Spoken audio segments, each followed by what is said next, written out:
This is Democracy, a podcast about the people of the United States. A podcast about citizenship, about engaging with politics and the world around you. A podcast about educating yourself on today's important issues and how to have a voice in what happens next. Welcome to our new episode of This is Democracy. This week we're going to discuss The Eyes of Texas, the song used by the University of Texas at major events since 1903, and a song that's come under a lot of controversy recently. We are joined by a good friend and frequent guest, Professor Richard Reddick, who led a university-wide committee that examined the history of this song.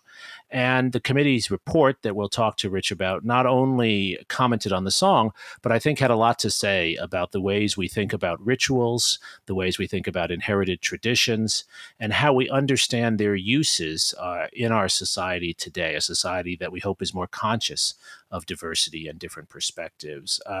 Rich, thanks for joining us once again. Jeremy, good to be here. Zachary, good to be here with you as well. And it does feel like a sort of coming to the familiar place in front of the fire with the slippers. There we go. And of course, with the important beverage as well, right, Rich? Yes, hot chocolate.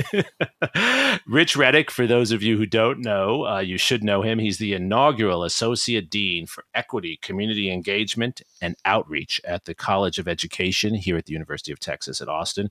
He's also a distinguished professor in the program in Higher Education Leadership, which is such an appropriate background for him to have when addressing these issues.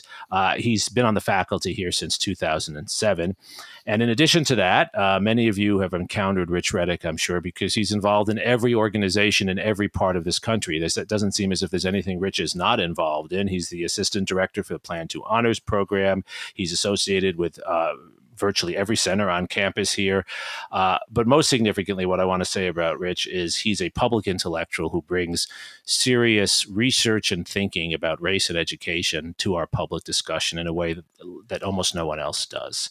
And that's, I think, why he was the perfect person to chair this deep analysis of the Eyes of Texas and its role at the university, and why he's such a good person to talk about these issues. Before we turn to our discussion with Rich, we have, of course, Zachary's scene-setting poem. What's the title of your poem today, Zachary? The Spirit Lives. Let's hear it. As if we are angels, we stand upon a dock and sing. Like the pictures in a textbook, we stand together in a ring, and call forth from their cliffside lairs our demons and our nightmares as prayers. As if we were angels, we dare to look around and pierce the clouds with memories we know have run aground. 'Tis not the time for croaking, says the old man to the bard. 'Tis not the time for loving, but we do it just the same, said the bard back to the man, sitting in a corner lame. As if we all were angels, we sat upon a dock, and with our voices began to mock the shriveled history of the decades past that we had conquered neat and fast. But the very words that indeed we sung crawled out and swallowed all our little tongues. Right then they had remembered their true meanings and broken up our gaily spoken streamings. The spirit lives, the old man cried. The spirit lives, and then he died. Zachary, you have to have those written down so I can sort of scan and do the scansion and analyze it, because that's good stuff, man. Thank you. I love the sarcasm in that also, Zachary. I mean, there's a little bit of pointed wit. What is your poem about? My poem is really about the ways in which we think we can interact with these artifacts of our history on a daily basis without acknowledging that history, without interacting with that history at all, as if we can sort of deal with these remnants of our past and treat them as if they're completely modern and only have the meanings that we feel them to have today. Right, but the meanings change over time, right? Exactly, right. Rich, that seems to me to be one of the central insights of this really elaborate and well-researched report that you chaired the writing of. What are the most important facts, the historical foundation for understanding the Eyes of Texas as it exists today? Well, Jeremy, I'll start playing like a history scholar, and I have to actually, shout out my history professor in graduate school, Julie Rubin, who trained me in historical methods, and so I think I learned a few things from Dr. Rubin, and working alongside the historians on our committee, both professional and the folks who work outside the academy. Um, the first thing is like presentism, right? Sort of using a lens or a perspective that is cognizant of the values and the sort of experiences of the current time, and analyzing things from the past with those kinds of conceptions. And that's usually going to lead you to some problems, right? Because the world was different. And that's something that is sometimes difficult to grapple with. The other thing I think is really important is the fact that, and Bill Brand said this really well, and that's what Bill does. He kind of pops in and just drops in these like bon mots. He just says these 2 or 3 sentence things. You're like, wow. He said, statues and buildings are static. When they're erected, they look the same. They may get a patina on them. They might age a little bit, but they're the same. A song, a painting, every time that's viewed or sung or interpreted, it's slightly different. And a lot of times the interpretations and the singing are the same as the one before, but every so often there's a use of it that's different. And to me, the dynamism of this particular piece of ephemera, right, is really important, because if this was a building that kind of resided there and had this sort of origin, perhaps it's inescapable. I would posit that a song, because of its utility, not just in the in one context, but in multiple contexts, sort of makes me think that there was something else going on and something interesting to sit with. And some of those things are incredibly problematic and upsetting, and some of those things are really enlightening. And I think you can say the history of this university can be told through the history of the song in a lot of ways. And just to put it out there, Rich, you're one of many scholars who has gone on record, and I think you said this on an earlier podcast of ours, who supports removing certain statues and even changing certain names. And Absolutely. So, right. So maybe just to build on what you said, why is a song different? Because that might surprise people. Yeah, I think it has to do with this idea of a dynamism. And so one thing that was really kind of great about our committee, and I was talking to our good friend Victor Sines, and Victor's on the committee, and we were talking. He was like, Rich, I really wish that people got to sit with us in our deliberations and hear from Michael Ray Charles or Charles Carson, who are experts, in ethnomusicology and in art interpretation. And hear them talk, because I think many of us came in with sort of mindsets that were fairly fixed. This is what I understand. This is what this is what I've seen. I feel a certain way. And what these experts were able to do was to sort of challenge those ways of thinking. And in particular, I think when these other artifacts are sort of presented, what you end up with is sort of something that is mired in its context, right? It can't overcome that, right? The person who built this, the person who operated in the space, seems to be fairly permanent. Songs are quite different, because the meaning of a song and the way the song is interpreted, and I'm reminded of a great quote that I don't remember who said this to me, but I think it was Matthew McConaughey, actually. So he made the point of... That's a nice name drop there, Rich. Well it done. is. It's going to get even better, because those of us of a certain vintage are U2 fans. And U2's album, Rattle and Hum, Oh, yes. 87 comes out. Yeah. And it starts off with the song Helter Skelter. And Bono says, this is a song that Charles Manson stole for the Beatles. We're stealing it back. The ownership, the definition, the contours of a song are often reinterpreted and recast. And so I think that's the thing that makes it different. And there are utterances such as hearing the song sung by Barbara Smith Conrad, who was a precursor, one of the first African Americans to attend UT, and her story is quite a story. And I encourage people to either read about her or track down the documentary When I Rise, which came out in 2010. And this is a woman who came to UT in the first class of freshmen who were African American who were allowed to come in 1956, and was selected to be part of the school opera, cast opposite a white male student. Her state representative found out about this and said, if this happens, the university is not going to have a good budget this year. And so she was then removed. And from that removal, that was delivered to her by the dean and then by the president. And Harry Belafonte, and Zachary, I know you don't know who he is, but Harry Belafonte I do. Okay, good. Okay, you give me hope, because so many of your generation are like, who is that? Harry Belafonte says to her, calls her up and says to her, I will pay for you to go to school anywhere in the world if this is not the place for you. And Barbara goes home to her dad and talks to him, and he says, it's your choice. And she says, this is my home state. I'm not going to leave. And she finishes her degree here and has an amazing career, literally as a diva, plays Marian Anderson in the TV movie about Roosevelt. And of course, Marian Anderson was not able to sing in the Daughters of the American Revolution Hall and ended up singing on the steps of the Lincoln Memorial. Right. Very impactful moment in our history. Barbara comes back, a distinguished alumna, and starts contributing and doing all these wonderful things to build a legacy of helping singers and other musicians. And in 2000, she is at commencement and she sings The Eyes of Texas. And if you say to me, The Eyes of Texas, 1903 minstrel show origins is the same song that Barbara Smith Conrad sang in 2000, I don't agree with you.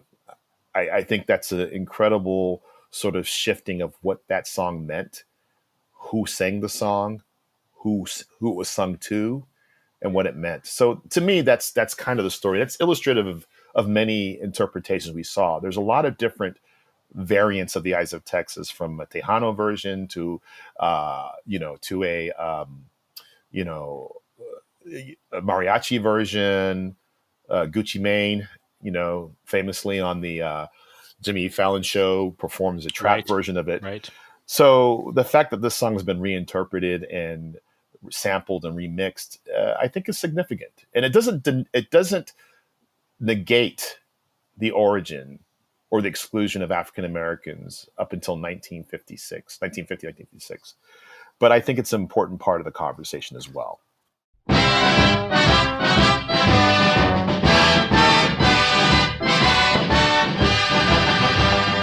eyes of Texas are upon you all the livelong day. The eyes of Texas are upon you. You cannot get away. Do not think you can escape them at night or early in the morn. The eyes of Texas are upon you till Gabriel blows his horn.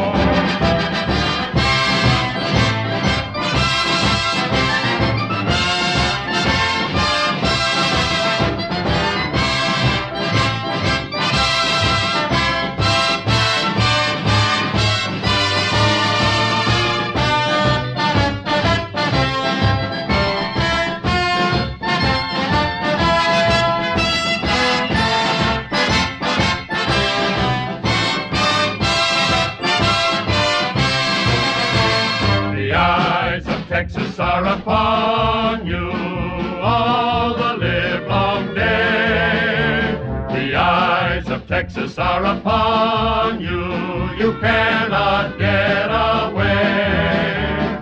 Do not think you can escape them at night or early in the morn. The eyes of Texas are upon you till Gabriel blows his horn.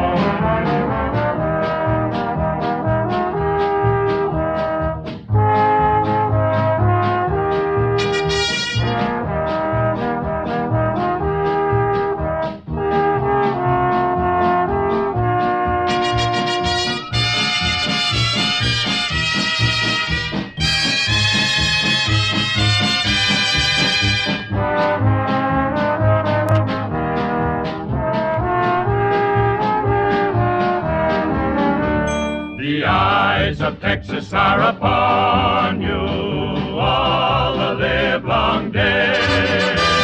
The eyes of Texas are upon you. You cannot get away. Do not think you can escape them at night or early in the morn. The eyes of Texas are upon you till Gabriel blows his horn. Rich, you've given us a really compelling example of how the song is made and remade by different singers in different contexts.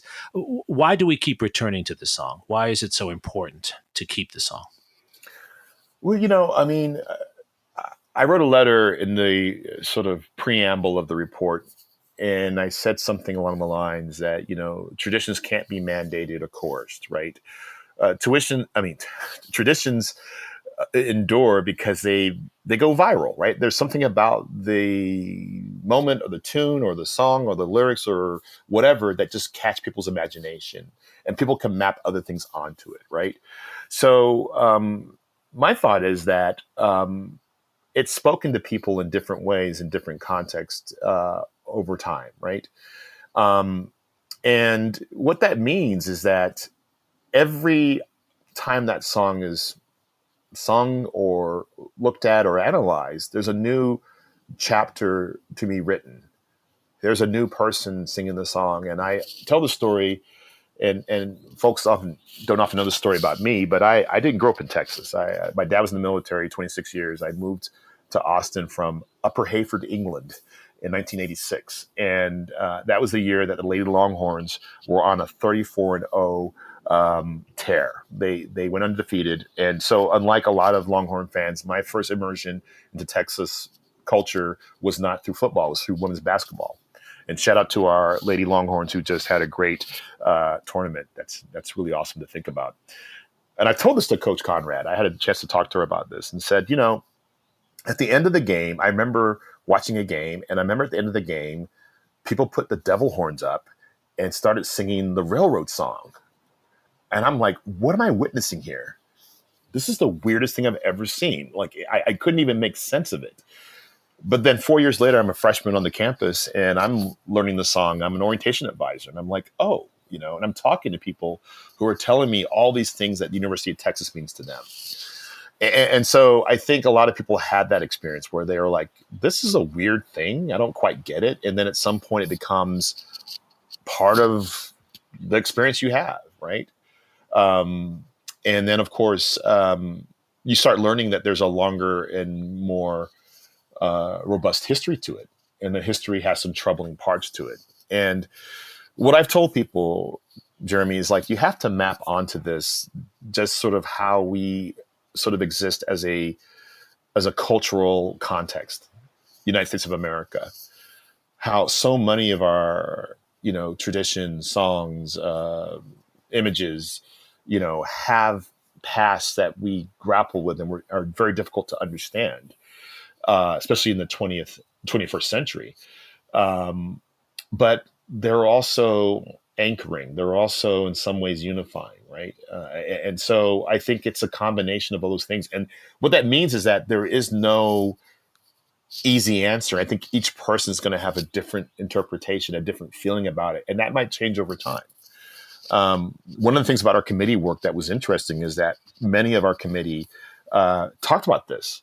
At a certain point in my experience, I felt the song had this meaning to me and I embraced it or I rejected it. And then I feel differently at another point in time. Much to do with what's happening in the world. So I think the fact that we're talking about this in 2021, or as I've said many times, the 15th month of 2020, we're in a time of an incredible reckoning in this country about justice and racial justice, exclusion, inclusion. All those things are up for discussion. And there's some real questioning about, does America, do I too sing America is the question that many of us are asking, right? And so I think for this moment, it's an incredibly trying time for many of us. I would say all of us. And I think that's why I made it very clear to people. My intention and my goal, and I think the committee would agree with me, is not to make people feel one way or the other about this song. That's a very personal journey, but it's to sort of lay out some information that we do know, and also talk about how the history of the song parallels the history of the state and this university and this community, quite frankly. Yeah, but as you said, right, these songs, the people who have been singing them, their meaning to huge swaths of the population has changed. But at the same time, what would you say to someone who says, looking at the very problematic messages that were leaked to the press from donors about the song and other issues, and say, but have those the same people who were singing this song in a problematic way in the past, are they still singing it today? And how can we grapple with it being used both in a welcoming way and in an exclusionary way? Zachary, I think that's a good question, because I don't think there's any way of inoculating any ephemera from people who we might side with or agree with and think are, sort of vocalizing our perspectives, and people who are not, right? Mm-hmm. One of the things I learned as a UT student is that I ended up making friends with people who had very different perspectives than I had. And let me get very clear. I have no tolerance and I give no quarter to racist, sexist, homophobes, transphobes, people who believe that their positionality allows them to tell somebody that they don't belong or they're not part of this community. I have no space for that. And of course, the ugliest and the most obnoxious sort of perspectives are the ones that probably get the most attention. And I'll tell you, I got a lot of emails forwarded to me by the president's office and also directly to me, people saying, I hate the song, get rid of it.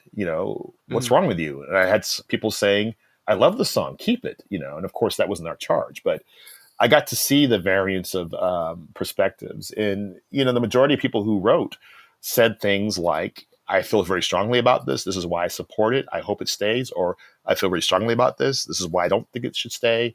And they kept it civil. And, the fact that some people believe that because they hold a certain societal position that they can tell people go somewhere else. I mean, that's right out of the 1950s. That's the same thing in the When I Rise documentary. There's a moment where Barbara Smith Conrad is sitting in the Briscoe Center archives reading letters, and some letters say, the University of Texas is making a huge mistake. How can you not let this young woman sing this song? And some people are like, right on, keep Texas white, So it brings us back to that space, but it brings us to a larger question, Zachary, which is like, we are still grappling with the same issues that were prominent 70 years ago. Right. And we've made some progress, of course. It's problematic to say we didn't make progress. But it's also something we need to consider that, the dialogue and the understanding of our, humanity as people, not everybody understands that at this point in time. And what do? We can be incensed about it, or we can try to say, well, could we use this moment and this song and this particular history as a learning tool to enlighten people that, some of the things you hear today were uttered 70 years ago. And some of the things you hear today, people took these as forms of protest, forms of amplifying their voice, forms of feeling a sense of belonging. That's all part of the story. The story isn't linear. That's the thing I think is most important. Even people who said, I love the Eyes of Texas, the report is great. I'm like, did you read the report? Because there's a lot in the report that's not laudatory about the University of Texas. Right. And I think a fair reading would have you sort of negotiate the things that are challenging and problematic and frustrating and upsetting with the things that are positive. It is the most American sort of narrative I can think of. Right, and in some ways, we have the privilege of having these people still around. I mean, this is pretty recent history, right? And we have the ability to actually go back and ask people what this song meant to them, and we shouldn't ignore that. We should take that into account. having the opportunity to work in a multi-generational committee with people who were on campus in the 60s, 70s, 80s, 90s, the current day, was amazing, because you often think that you understand or you have a perspective, and there's a lot of reframing that takes place. Well, what if you went to school at this time? Then how do you feel? What if you went to school at this time and then you watch the university develop over the last 10, 15, 20 years? Then how do you feel? That was a huge part of the realization. I think moving out of our sort of generational cohorts and talking to people in different spaces and saying, well, what's your story? And of course, the people who had, longevity, I think, were the ones we often were like, wow, that's a cool story. What was it like to be on campus when these things were happening? And that to me was the most amazing thing. And I would say what I would encourage people to do is to talk across generations about this, but just get a sense of what people were experiencing. And not just the song, but just what was happening on campus. What were the priorities? Who was included? Who was excluded? So, Rich, one of the really impressive parts of the report, and I hope all of our listeners will read it, not just for the history of the Eyes of Texas, but for another point, the ways in which these rituals, these ephemera, get so deeply embedded in our society, in our traditions, and get used in so many different ways. Your report captures this and is filled with descriptions and photos. It enlightened me on all the different ways in which this song is embedded in our society. And I was thinking about the American flag as well, and the ways in which the American flag is embedded in our society. It's a piece of historical ephemera too, and how it's been used in civil rights marches, but also been used in lynchings, how it's appeared in wars against fascism, but also appeared in places where military force was perhaps misused. The ways it was part of Obama rallies and Trump rallies. Right. And so what your report really prompted me to think about, Rich, and I think this might be sort of the most important question taking this history forward. How do we encourage the positive uses? How do we take these rituals that matter so much to us, as you've described so brilliantly, in helping giving us a sense of community and connection? How do we take these problematic rituals and make them more positive as we go forward? What a great question, and what a great analog to think about the flag as one of those things, right? And I'm from a military family, so this is interesting, right? Because I was the guy in ROTC who did the flag, drill and folded the flag and revelry at 5 o'clock. Anybody who's a military kid knows this. At 5 o'clock on a military installation, you stop and face the flag and salute, right? And you're exactly right. The flag has been used as an accountability. Like, this is also my flag, and it stands for something, and we have not lived up to what the flag stands for. And in some places, this flag is not representative of my experiences. I think it starts with an honest appraisal of the information. And I've written about this before. And it's funny how people will sort of ascribe perspectives to you, but you can look at my research record, right? You can look at what I've written in public scholarship. And I've written about, the danger of propagandizing history, right? When the United Daughters of the Confederacy sort of set in motion this concept of the lost cause. And so many of us grew up, I attended Johnston High School. I was on the Confederate yearbook staff.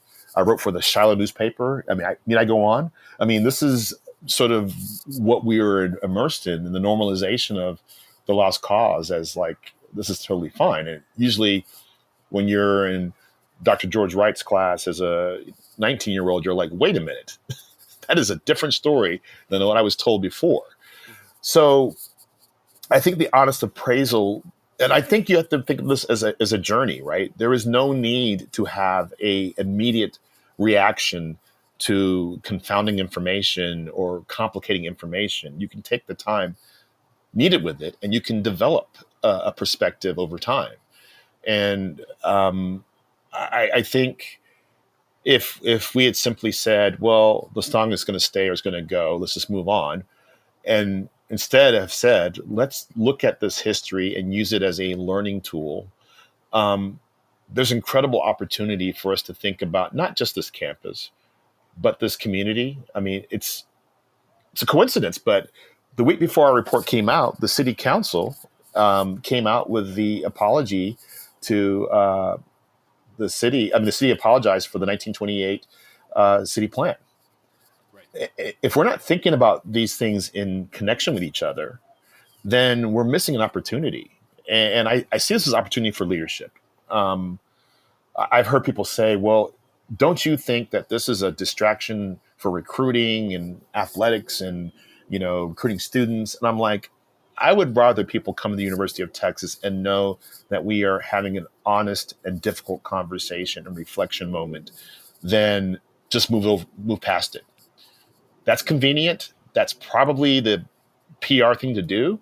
But honestly, universities are a place where we take on what we call wicked problems, right? Right. Complex, thorny, previously unresolved issues, and we work on them.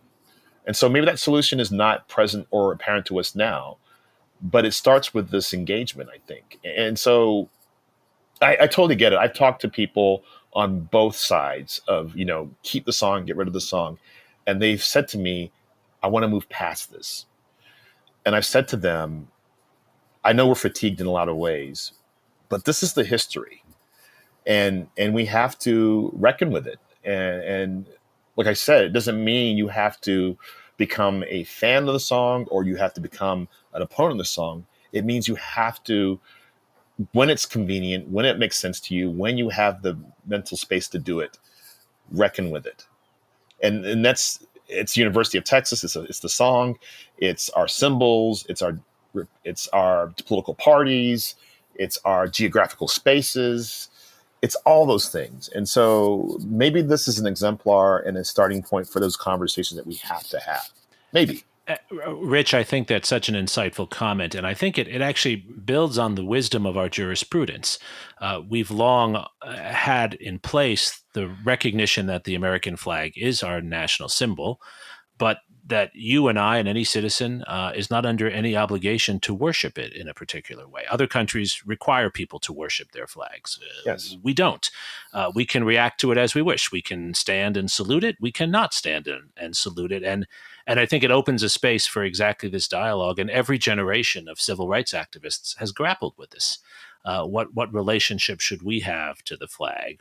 Martin Luther King has a different approach to it than Malcolm X, and our good friend Peniel Joseph has written a lot about this, and that's a productive conversation. And I interpret what you're saying is that we should use this moment to create these kinds of productive, if difficult, conversations around these issues.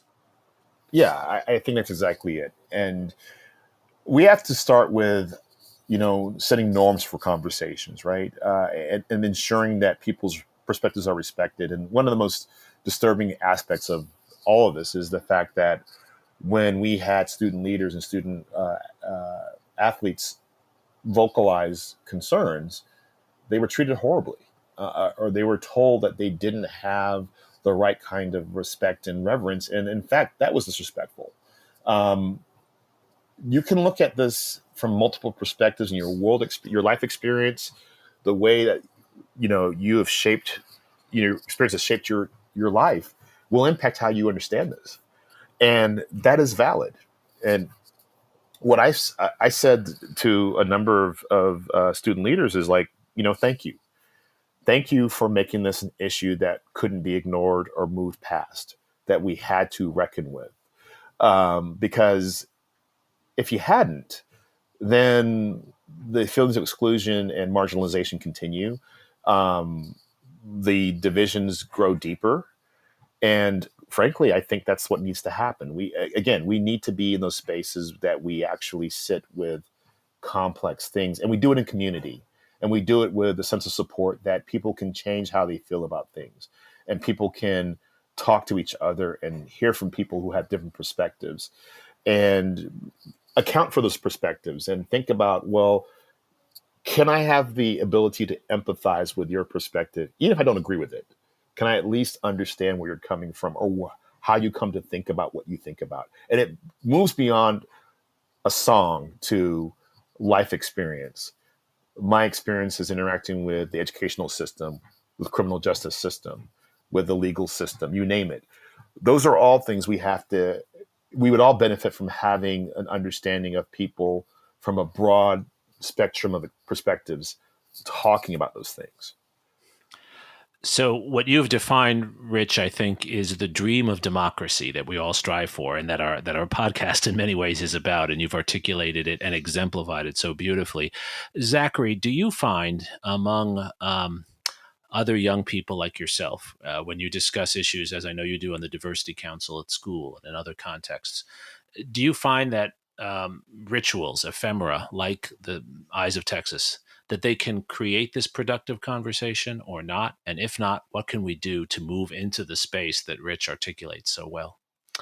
If I'm honest, I think that there's a real issue with how we discuss these kinds of ephemera and rituals as young people. I found that that it's really hard to have a conversation that doesn't either lapse into platitudes or become simply about being either a racist or not a racist, and that there's only one correct side of an issue. And I think that it's really important. I think that the core issue is that we as a society are really struggling with grappling with the complexity of our history. And it's really hard for us as Americans to accept that our history can be both one of oppression and one of freedom and democracy, and that those two can coexist, and that they do coexist. And I think that the issue of rituals and ephemera really highlights that and brings that out. It's really hard to talk about. I think that's right. I find that among adults, among scholars, among colleagues. It's very hard to avoid these overstated platitudinous generalizations that have some truth to them, of course, but that make it very hard to find common ground. Rich, final question. Where do you hope we are on this topic in 5 years? What should we be talking about when we do a retrospective on your report? It's republished and you write a new introduction to that volume before it's read by people all across the country. What will we say in 5 years? Well, first of all, the professors Suri are always great to engage with. Zachary, that was an amazing reflection, which is what I think I've come to understand as well, the complexity and sitting with the angels and the devils, right, at the same time, right? And our urge to say, well, no, this is inherently good or mostly good, or this is inherently bad and mostly bad, and realizing actually it's not that simple. So something I told our friends in the media the day that the report was released was, I'm glad you're here today, but I hope you come back in a year, in 2 years, in 5 years, in 10 years. Because the end of the report, the fourth charge from President Hartzell was, what are the things that we can do to educate the community about the Eyes of Texas and use it as a tool for learning and understanding? And so to me, that's where the energy and the excitement is. Those 40 recommendations for the 40 acres and some other things that we put in there that were not necessarily recommendations, but things that we thought needed to be addressed are opportunities. And, if the Eyes of Texas is in fact an accountability song, can the university in fact be accountable? Because we've talked a lot about conversations, and conversations are the starting point. But conversations have to be supported with meaningful action. And that is a charting of many actions that the community and the committee felt could be taken and should be taken to move in a direction together. And there's the opportunity for reconciliation is there, but we have to first of all confront the truth. And my hope is in 5 years we can say the University of Texas led in this space. The first time it happened, it looked like it was really rough and people were really polarized. But, people started having conversations. People started working together and planning on meaningful actions that made the campus more inclusive and welcoming. And we are still humbly trying to do better. We have not arrived, but we are certainly on the way to that direction. And we can chart the progress and what we've done. We have metrics. We have accountability measures to understand what we've done. And we've made some mistakes. We tried some things that didn't work, but it was all in the spirit of trying to move towards a more inclusive and welcoming space. So, I think people often think the trajectory is going to be completely uphill, right?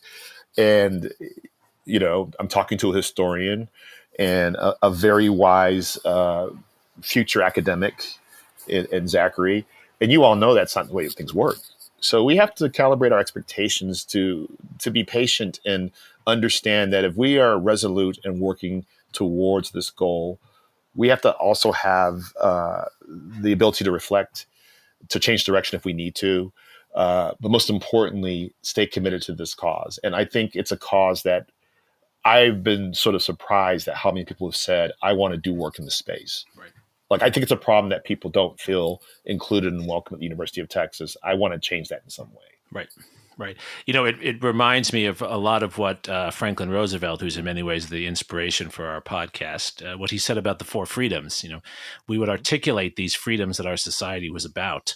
We would recognize that we were far from their full achievement, but they would inspire us to keep talking and keep trying, and that's what democracy is. And I think, Rich, you exemplify that, and your report stands as a marker, as a historical marker for us. You've made history in pushing this conversation forward, and we really appreciate your taking the time to talk to us about it and share your insights with our listeners. Thank you for being with us, Rich.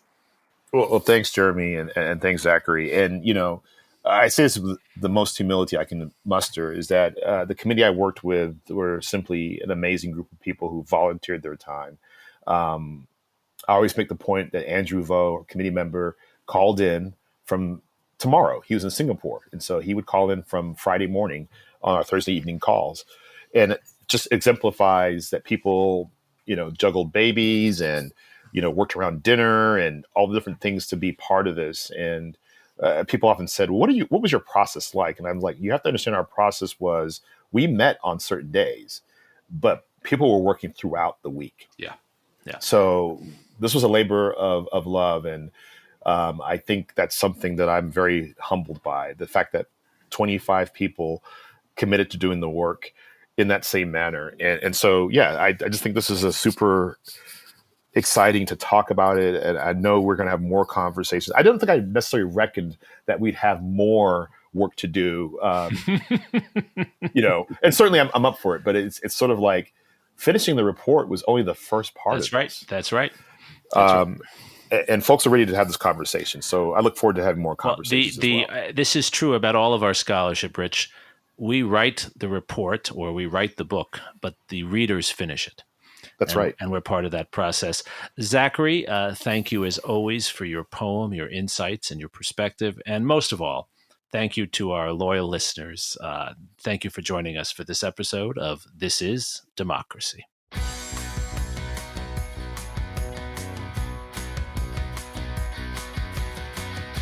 This podcast is produced by the Liberal Arts ITS Development Studio and the College of Liberal Arts at the University of Texas at Austin. The music in this episode was written and recorded by Harris Codini. Stay tuned for a new episode every week. You can find This is Democracy on Apple Podcasts, Spotify, and Stitcher. See you next time.